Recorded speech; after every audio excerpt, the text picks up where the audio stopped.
Hey everyone, welcome back to the channel. My name is Albert. I'm a full-time healthcare worker and I sell used books on Amazon part-time. In today's video, we're going to go over the second part of sending books to Amazon. So in the last video, I took you to the thrift store where we scanned some books and we found some profitable books that we're going to sell. But the question is, once we bring those books home, how do we get them to Amazon? How do we sell them to the customer? How do we prep them so that they're ready to be sold? So there's a lot of questions. I'm sure anyone watching this video is probably curious if you don't know already. There's a lot of steps, but I'm going to try to break it down as easy as possible so that you guys can have an understanding of what happens a little bit behind the scenes. Because it's not just buying a book at a store and then selling it. There's a little few steps in between. So without further ado, let's get right into it. Alright guys, so here we are, back from the store. We got a few books with us. I don't have all of them here, so I'm not going to show you all of them, but I'm just going to show you some examples of kind of what to expect when you're buying your books from a thrift store, and kind of some of the steps that at least I take when I have to prep them in order for them to be sell ready. So depending on where you go to buy them, for example, if you go to Salvation Army, anywhere across the GTA, they're gonna have like these little stickers that are on the spine. So the color is gonna be different based on the week. So you might see like yellow, orange, white, green. That just means that that book has gone out at this week. So if you just ask them, or sometimes there's an actual like date printed on it. You just ask them like, you know, what date that is, and then you'll be able to tell whether or not that book has been on the shelf for, you know, a week, 2 weeks, 3 weeks, or if it just came out this week. So obviously you're not going to want to send that out with your book. So the cool thing about the Salvation Army ones is that they just kind of come right off. You can use your fingernails and just peel it right off like that. But they leave like very little residue at all, so they're pretty easy to take off. And then once I take off the label, I just want to make sure that the book is clean. And sometimes you'll see like it's kind of dirty.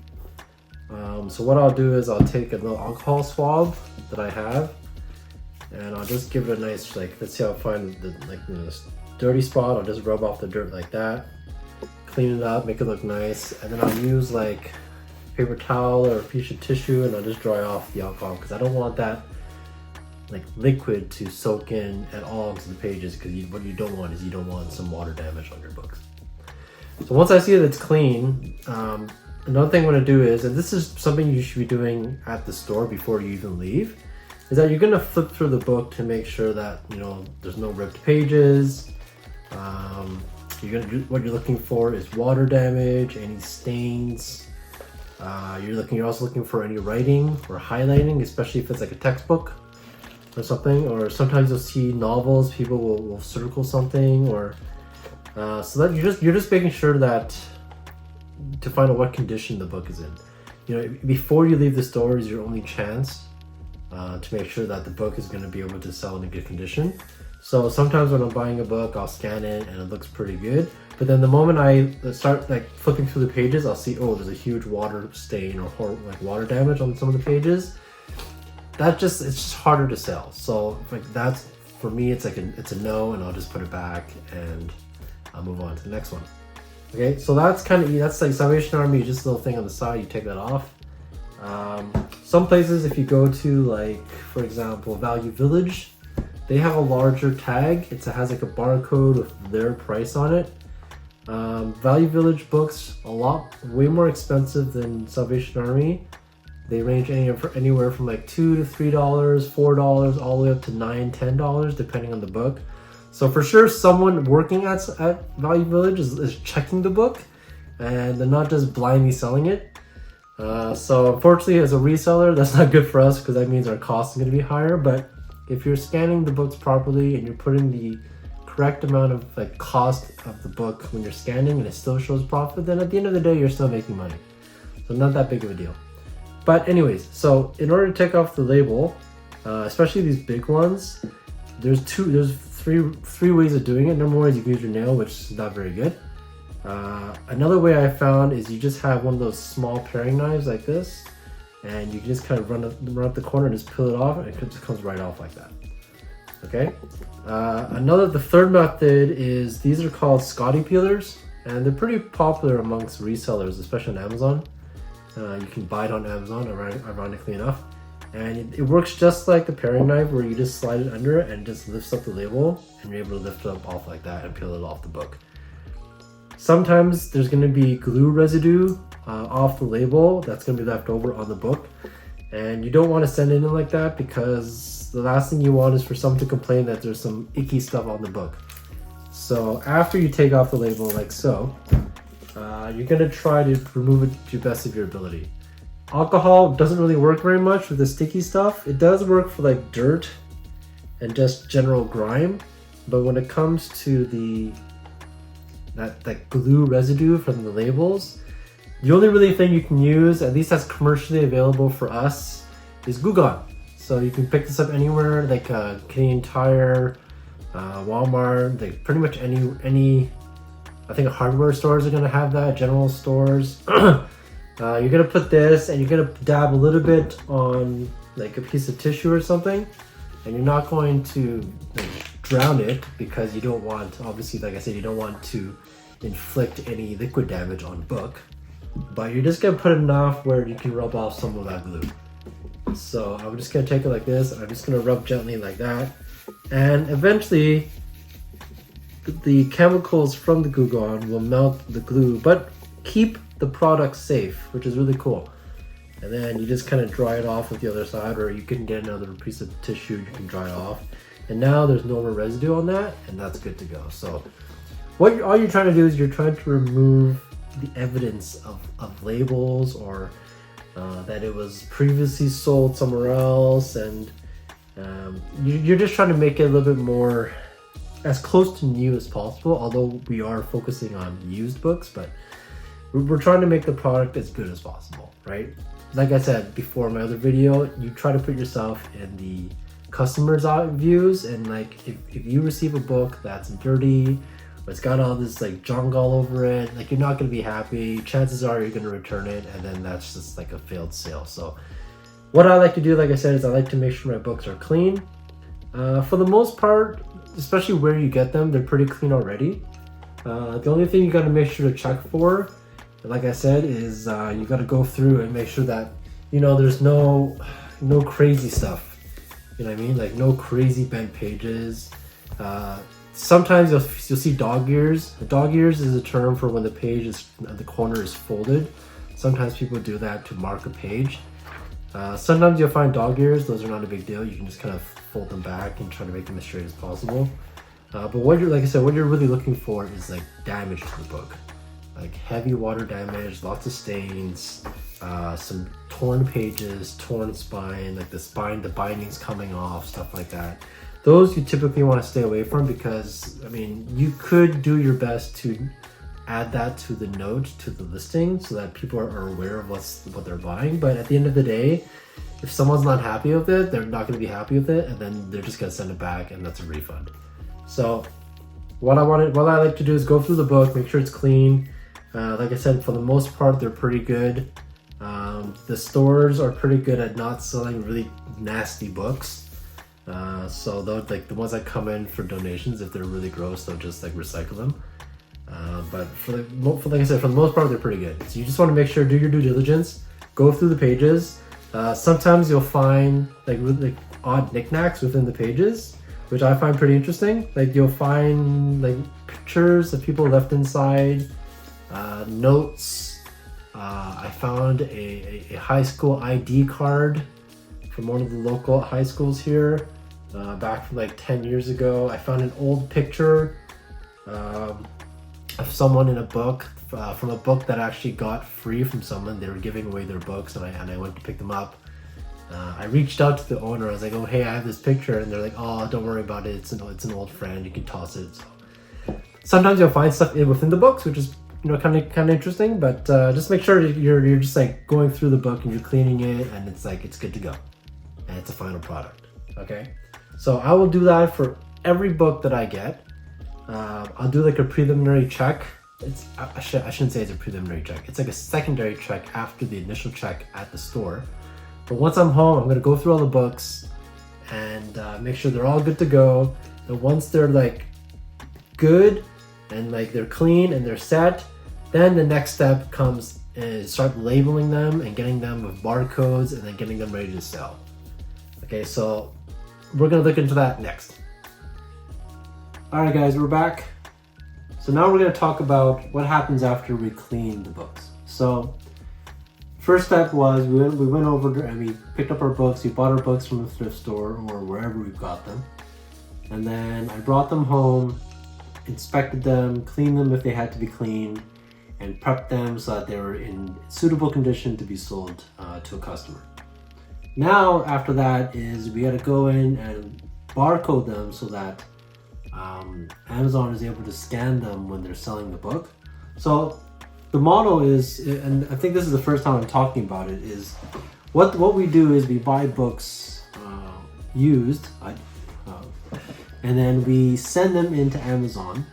So Amazon has warehouses across the country, and we essentially have Amazon store our books for us in one of their warehouses, and the book goes up on a listing in Amazon.ca, and then when a customer buys a book, usually it's with Amazon Prime, Amazon will then fulfill the order, which means they'll process the payment, they'll pack the book, and they'll ship it out using their Prime service. And if, worst case, if there's a return or if there's like some complaints or something that a customer may have, Amazon takes care of all the customer service and they take care of all the return process. So really the only work that we do is in the beginning, where we'll find the book, prep the book, scan the book into the software that we choose to use. We'll barcode the book so that an Amazon warehouse associate or a robot or whatever they're using is able to scan the book so that they can get it out within 2 days for your Prime shipping. Okay, so that's the kind of the business model, right? There's a lot of booksellers out there that don't do that. They actually have the books at their house or at their warehouse, or if they have a business like that, so they'll sell all their books online through Amazon, but they'll store the books at their own place.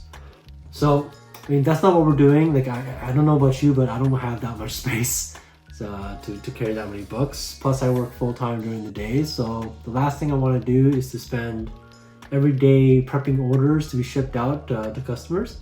So unless you have that capability to do that, you're free to do it. You can also probably save a little bit of money, I'm assuming, if you fulfill all your orders by yourself. But in my situation, I've chosen to go with the Amazon fulfillment. It's called FBA, so fulfilled by Amazon. So that's a term that you can easily look up. So I've chosen to go FBA because it just suits my kind of situation and schedule better. Okay, so obviously you're going to pay fees to Amazon. You're going to be, every time you sell a book, and they're going to charge you something. If they ship it something like fulfilled by Amazon, you're going to pay for something. But at the end of the day, you're still making money, and you're not doing as much work. So that being said, we have our books that we clean, and they're good to go. So what I do is I have my thermal printer set up. You don't need one of these in the beginning. You can use one of those 30 up Avery printers that run through like a regular bubble jet or laser printer. If you don't want to go for one of these, you can do that. Personally, I tried to do that in the beginning. I used the 30 up labels, and after like one shipment, I was like, no, this isn't for me, because I just felt like it was too clunky. So I decided to get myself a thermal printer. After that, there's a software that I use to scan my books in to get barcodes generated. What I use is called ScanLister. The reason why I use it is because, number one, it's Mac compatible. My main computer is an Apple, so there's a bunch of other softwares out there that are not Mac compatible, so boom, those are gone. Another good thing about it is because we're here in Canada and we sell on Amazon.ca. Some of the other programs out there, they're probably really good and they're probably really efficient, but they're not .ca compatible. So that means they only work in the Amazon.com. So, and when I first started doing it, I thought about using one of those softwares, but I found out quickly that I don't have access to it because I'm in Canada. So I've decided to go with ScanLister. Cost for this is probably about $25 a month for ScanLister. Also, the app that we're using to scan books, that's actually, there's a cost behind that, but I'll get into the details of that app in another video. So what we're gonna do is, I got my book, one of the books that I picked up. Like I said, I went through the book, made sure it's nice and clean, it's good to go. The book looks like it's in pretty good condition. So what I like to do is when I grade my book, because every time you sell a used book, you have to assign a grade to it, basically a condition. What I like to do is list it only in either good condition or acceptable. So a good condition is basically like it looks pretty good. There's no rips, there's no stains, there's no water damage. There's minimal wear is what it's classified as. Acceptable is when, like, you know, there's a bit of water damage, there may be a stain, some of the pages are curled. Acceptable basically means is the book is not pretty, it's not aesthetic, but it's functional. Whereas a good quality is above that. So what the reason why I only do good and acceptable is because I like to under promise and over deliver. So I'll send a book and I'll state that it's good condition, even though it probably is very good condition. I've had a lot of books where I've sent in as good condition that probably could have been like new condition, but I just like to keep it simple. And I find if you put good and someone gets in and it looks really nice, I think they'd be pretty happy. So anyways, here we go. So I've got my book and I've got my barcode scanner ready to go. And I've got my software. I'm gonna scan the book like that, scan the barcode, and then it's gonna register the book, and then my label is gonna come up. I take my label just like that. It basically it's just a barcode and states the name of the book. It states the condition that I assigned it, and it also gives it a special SKU number that it gets registered into Amazon. I'm going to take my label and then cover the existing barcode with my new label, because when you're sending in a product to Amazon, the people that are grabbing your books and putting it into stock, if they try to scan the regular like product SKU, like barcode, it's not going to register as your product. It's just going to show like this book. So this barcode that gets generated with the software that's connected to Amazon is your book, if that makes sense. So this barcode will register as your book, however it's this product, it's under your account. That's how it works. So you want to make sure that you're covering the existing barcode with your barcode, okay? Once it's on, then you're just going to keep going. One at a time, scan on the book, get registered, another label comes up, cover the barcode, and move on to the next one.